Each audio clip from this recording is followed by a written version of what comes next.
నేను మీ అనిల్ దేశాయ్, జనం గొంతు, ఇది పల్స్ ఆఫ్ ది నేషన్.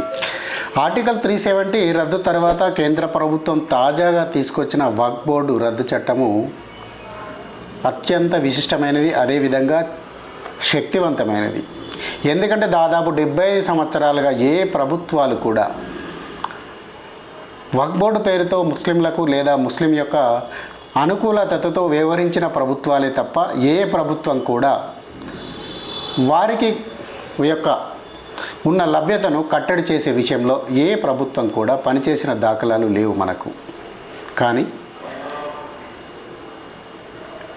ఈరోజు పార్లమెంట్లో జరిగిన సమావేశంలో వక్ఫ్ బోర్డు యొక్క చట్టంలో దాదాపు 40 సెక్షన్లను అమెండ్మెంట్ చేస్తూ ఒక తీర్మానాన్ని ఆమోదించింది.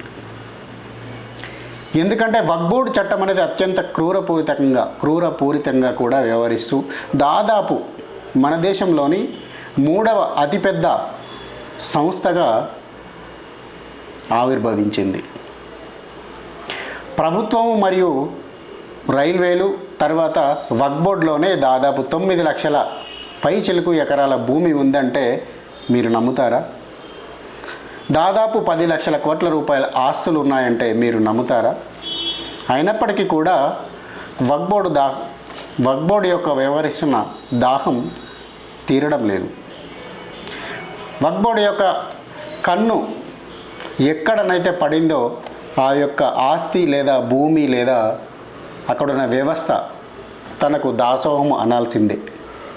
అలాంటి పటిష్టమైన చట్టాలను గత కాంగ్రెస్ ప్రభుత్వాలు వక్ఫ్ బోర్డు పేరుతో వారికి కల్పించాయి. తీరా చూస్తే ఈ వక్ఫ్ బోర్డు అనేది ప్రపంచంలో ఏ దేశంలో కూడా లేదు. ఈవెన్ సౌదీ అరేబియాలో లేదు, ఇరాన్లో లేదు, ఇరాక్లో లేదు, ఆఖరకు మన పక్కనున్న పాకిస్తాన్లో కూడా, బంగ్లాదేశ్లో కూడా ఈ వక్ఫ్ బోర్డు అనేది లేదు. కానీ భారతదేశంలో మాత్రం 1954లో వక్ఫ్ బోర్డు పేరుతో వారికి ఒక ప్రత్యేక స్వయం ప్రతిపత్తిని కల్పించడం జరిగింది. అంతేకాదు 1995లో పివి నరసింహ ప్రభుత్వం మరింతగా వారికి చట్టాలను బలపరిచేలా వారి యొక్క వక్ఫ్ బోర్డును మరింత బలంగా తయారు చేసి ఒక చట్టానికి రూపకల్పన చేశారు. ఈ యొక్క వక్ఫ్ బోర్డు చట్టాన్ని కనుక ఏ ఆస్తి మీదనైతే ప్రయోగిస్తే ఆ ఆస్తి మాది అనే వక్ఫ్ బోర్డు ఏదైతే ఒక ఆస్తిని సూచించి ఈ స్థలం మాదే అన్నట్లయితే నీవు ఇక సుప్రీంకోర్టుకు వెళ్ళినా ఆ ఆస్తి వారికి చెందనేరదు. మనం మాట్లాడుతున్న అంశంలో అంత కఠినంగా వక్ఫ్ బోర్డు ఉందా, మీకేమైనా సాక్ష్యాలు ఉన్నాయా అని ఎవరైనా ప్రశ్నించవచ్చు. కానీ గత ఈ 2-3 ఏళ్ల క్రితంలోనే తమిళనాడులో తిరుచెందరై ప్రాంతంలో దాదాపు 1600 ఎకరాల భూమి, ఒక గ్రామానికి దాదాపు 6 గ్రామాలను వక్ఫ్ బోర్డు తన పరిధిలో అని క్లెయిమ్ చేసుకుంది. దాదాపు అక్కడ 1600 సంవత్సరాల క్రితం నుంచి కూడా ఒక హిందూ దేవాలయం ఉంది. హిందూ దేవాలయానికి సంబంధించిన 350 ఎకరాల భూమితో పాటు 6 గ్రామాలను ఇది వక్ఫ్ బోర్డు పరిధిలోకి వస్తుంది అనేసి ఈ వక్ఫ్ బోర్డు 1995 పివి నరసింహారావు ఇచ్చిన చట్టం ద్వారా తను క్లెయిమ్ చేసుకుంది. అదేవిధంగా ఢిల్లీలోని ఈ మధ్య కట్టినంత దాదాపు ఒక 10 ఏళ్ల క్రితం కట్టిన ఫ్లైఓవర్ పైన అప్పటికప్పుడు ఒక మసీదును ఏర్పరిచి 4 రాళ్ళు పేర్చి మసీదును ఏర్పరిచి ఇది వక్ఫ్ బోర్డు ఆస్తి అనేసి వారు ప్రకటించుకోవడం జరిగింది. దాదాపు ఢిల్లీ ప్రభుత్వం 2014 ముందు 123 విలువైన ఆస్తులను ప్రభుత్వం వక్ఫ్ బోర్డుకు దారాదత్తం చేసింది. అంతేకాదు మన భాగ్యనగరంలో కూడా దాదాపు 40% ఆస్తులపై వక్ఫ్ బోర్డు యొక్క కేసులు ఉన్నాయంటూ వార్తలు వినవస్తున్నాయి. ట్యాంక్ బండ్లో ఒక 5 స్టార్ హోటల్ను కూడా వారు ఇది మాదే అని క్లెయిమ్ చేసుకోవడానికి అనేక శతవిధాలుగా ప్రయత్నిస్తున్నట్లుగా కూడా మనకు తెలుస్తోంది. అంటే వక్ఫ్ బోర్డు యొక్క చట్టము ఎంత కఠినమైనదో, ఎంత పటిష్టమైనదో మనము వారికి ఎంత సౌలభ్యాన్ని ప్రభుత్వం గత కాంగ్రెస్ ప్రభుత్వాలు కల్పించాయో ఒక చట్టాలను పరిశీలిస్తే తప్ప అర్థం కాదు. అందులో లోపలికి వెళ్ళినోనికి తప్ప మిగతా బయట నుంచి చూసే వారెవరికి కూడా ఈ వక్ఫ్ బోర్డు ఎంత బలమైనదో తెలియదు. ఒక ఆస్తి కనుక తన వక్ఫ్ బోర్డు తనకే ఇది ఆస్తి మాదే అని చెప్పి కనుక క్లెయిమ్ చేసినట్లయితే అది ఒక బాధితుడు కనీసం సుప్రీంకోర్టుకు వెళ్ళినప్పటికీ కూడా ఏమీ చేయలేని పరిస్థితి. ఎందుకంటే వక్ఫ్ బోర్డు యొక్క 1995 పివి నరసింహారావు ఇచ్చిన హక్కుల ఆధారంగా చట్టం, రాజ్యాంగం ఏర్పరిచిన చట్టం ఆధారంగా ఆమోదింపబడిన, పార్లమెంట్లో ఆమోదింపబడిన చట్టం ఆధారంగా వక్ఫ్ బోర్డు ఏదైతే ఆస్తిని తనదిగా చూపిస్తుందో అది తన దగ్గర, ఒకవేళ బాధ్యత కనుక ఇది వక్ఫ్ బోర్డుది కాదు నాది అంటూ నిరూపించుకోవాలనుకుంటే వక్ఫ్ బోర్డు యొక్క కోర్టులోకి వెళ్ళే చూపించుకోవాల్సి ఉంటుంది. కానీ వక్ఫ్ బోర్డులో పనిచేసేది ఎవరు కూడా హిందువులు పనిచేయకుండా ముస్లిం జడ్జి మరియు ముస్లిం అడ్వకేట్లు, ముస్లిమ్స్ మొత్తానికి సంబంధించిన వారి సమూహానికి, వారి వర్గానికి సంబంధించిన వ్యక్తులు మాత్రమే తీర్మానం చేస్తారు. ఈ సమయంలో బాధితునికి ఎంతవరకు న్యాయం జరుగుతుంది అంటే దాని అర్థం గుండు సున్నా.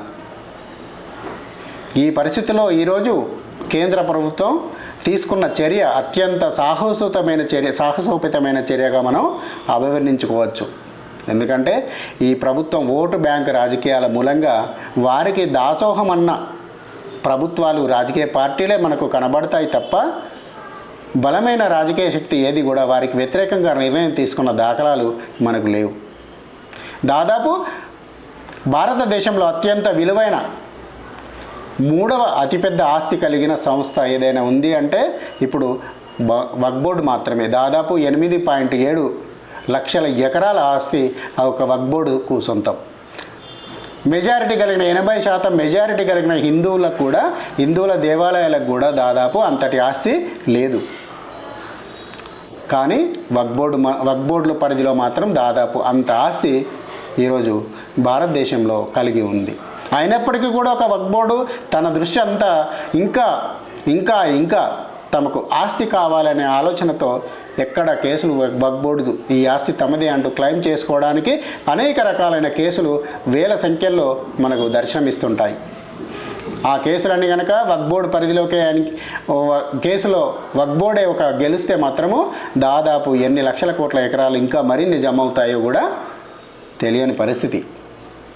ఇలాంటి పరిస్థితుల్లో ఈరోజు కేంద్ర ప్రభుత్వం తీసుకొచ్చిన ఈ యొక్క చట్టం అత్యంత బలమైనదిగా, చారిత్రాత్మకమైనదిగా, ఎందుకంటే అత్యంత క్లిష్ట పరిస్థితుల్లో గల కాశ్మీర్ను విడగొట్టడం ద్వారా అక్కడ ఏ విధమైన టెర్రరిజాన్ని తగ్గించడానికి మోడీ ప్రభుత్వం కృషి చేసిందో అదేవిధంగా ఒక ల్యాండ్ గ్రాబింగ్ మరియు ప్రజలకు, సాధారణ ప్రజానికానికి ఈ యొక్క భారతదేశంలో అత్యంత ప్రభావవంతంగా చర్యలు చూపుతున్న, ప్రభావవంతంగా శక్తిగా పనిచేస్తున్న ఒక వక్ఫ్ బోర్డుకు కళ్ళెం వేసినట్లుగానే ఈ యొక్క చట్టాన్ని, అమెండ్మెంట్ను మనం భావించవచ్చు.